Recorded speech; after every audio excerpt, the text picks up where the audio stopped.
সুখবর বেরিয়ে আসছে রাজ্য সরকারি কর্মচারী তথা কেন্দ্রীয় সরকারি কর্মচারীদের জন্য। কিছু খবর বেরিয়ে আসছে। সুখবর এটাই যে ভাতা বৃদ্ধি হচ্ছে, পুজোর আগেই ভাতা বৃদ্ধি হতে চলেছে এবং কার কতটা ভাতা বাড়বে হিসাব সহ থাকছে এই ভিডিওতে। কিন্তু অবশ্যই বন্ধুরা ভিডিওটা শেষ পর্যন্ত দেখবেন, সঙ্গে সঙ্গে শেয়ার করে দেবেন যাতে প্রত্যেকে জানতে পারে। আর আপনার একটা লাইক ভিডিওকে পৌঁছে দিতে পারে অনেক লোকের কাছে, যাতে করে তারাও বিষয়টি জানতে পারে। সুতরাং আপনি আমাকে সাহায্য করুন ভিডিওতে একটা লাইক করে। আমি যেভাবে আপনাকে বিষয়টি অবগত করলাম আপনিও আপনার বন্ধুদেরকে অবগত করে দিন, লাইক শেয়ার করুন।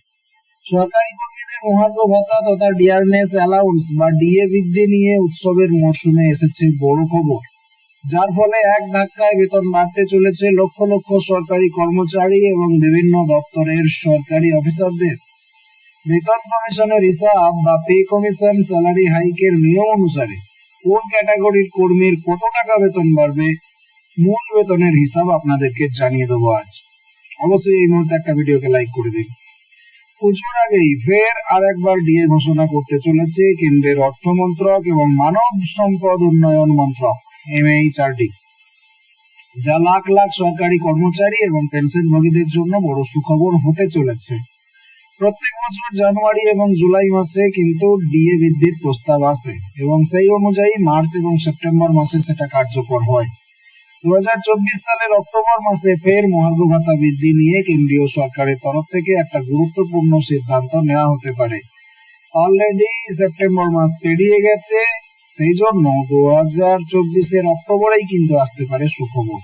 দীপাবলির আগে এই ঘোষণা হলে লক্ষাধিক কর্মচারীর বেতনে উল্লেখযোগ্য বৃদ্ধি কিন্তু আসবে। সূত্রের খবর অনুযায়ী এইবার মহার্ঘ ভাতা 3 থেকে 4% বাড়তে চলেছে। বর্তমানে সরকারি কর্মচারীরা 50% হারে ডিএ পাচ্ছেন এবং 3 থেকে 4% বৃদ্ধির পর সেটা হয়ে যাবে 53 থেকে 54%। 2024 সালের মার্চ মাসেও 4% ডিএ বৃদ্ধি করা হয়েছিল, যার ফলে কর্মচারীরা 46%-এর পরিবর্তে 50% হারে ডিএ পাচ্ছেন।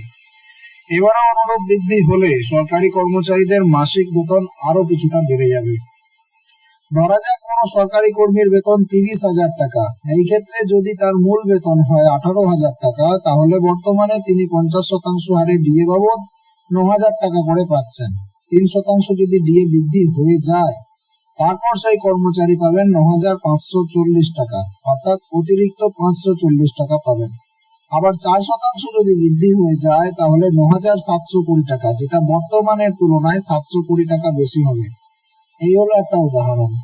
এই ডিএ বৃদ্ধি শুধুমাত্র কর্মরত সরকারি কর্মচারীদের জন্যই নয়, পেনশনভোগীদের ক্ষেত্রেও প্রযোজ্য হবে। যাদের ডিআর অর্থাৎ ডিয়ারনেস রিলিফ প্রদান করা হয় তাদের ডিআর অর্থাৎ মহার্ঘ ভাতা বা পেনশনেও এই বৃদ্ধির প্রভাব পড়বে। এছাড়াও যারা শুধুমাত্র বেসিক পে হিসেবে বেতন পেয়ে থাকেন তাদের জন্য এই বৃদ্ধি অনেকটাই সুবিধাজনক হবে। যারা চাকরি করেন না বা সদ্য সরকারি চাকরি পেয়েছেন তাদের অনেকেই ডিএ এর ব্যাপারে জানেন না। ডিএ এবং ডিআর বৃদ্ধি কেন এবং কিভাবে ঘটে আপনাদেরকে বলি।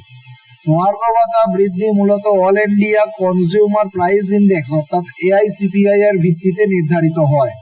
এটা কর্মচারীদের জীবিকার খরচ বৃদ্ধির সঙ্গে সামঞ্জস্য রেখে প্রতি বছর দুবার জানুয়ারি আর জুলাই মাসে পুনর্বিবেচনা করে দেখা হয়। তবে সাধারণত এই বৃদ্ধির ঘোষণা মার্চ এবং সেপ্টেম্বর মাসেই করা হয়। 2024 সালের মার্চে শেষবারের মতো 4% ডিএ বৃদ্ধি করা হয়েছিল এবং এখন দীপাবলির আগে আবারও 3 থেকে 4% ডিএ বৃদ্ধির আশা করা হচ্ছে। সরকারি কর্মচারীরা 2006 সালে নির্ধারিত একটা সূত্র অনুযায়ী তাদের ডিএ ও ডিআর পান। এছাড়া প্রতি 10 বছর অন্তর বেতন কমিশন গঠন করে এই হারকে পরিবর্তন করা হয়। তবে কর্মচারীদের দাবি অনুযায়ী 2024 সালে 8ম বেতন কমিশন গঠনের সম্ভাবনা রয়েছে, যা সরকারি কর্মচারীদের বেতনের কাঠামোকে আরো উন্নত করতে পারে। তবে জানা গেছে 8ম পে কমিশন গঠিত হলেও 2025 আগে তা চালু হওয়ার সম্ভাবনা কিন্তু খুবই কম। পশ্চিমবঙ্গের রাজ্য সরকারি কর্মচারীরা গত এপ্রিল মাসে ডিএ পেয়েছেন। পুজোর আগে অনেকেই ফের ডিএ বৃদ্ধির আশা করেছিলেন, তবে শেষ খবর পাওয়া পর্যন্ত এই বিষয়ে কোনো সিদ্ধান্ত আসেনি। এমনকি পুজোর আগেও সুপ্রিম কোর্টে চলা ডিএ মামলার রায় ঘোষণার ব্যাপারে কোনো সম্ভাবনা নেই।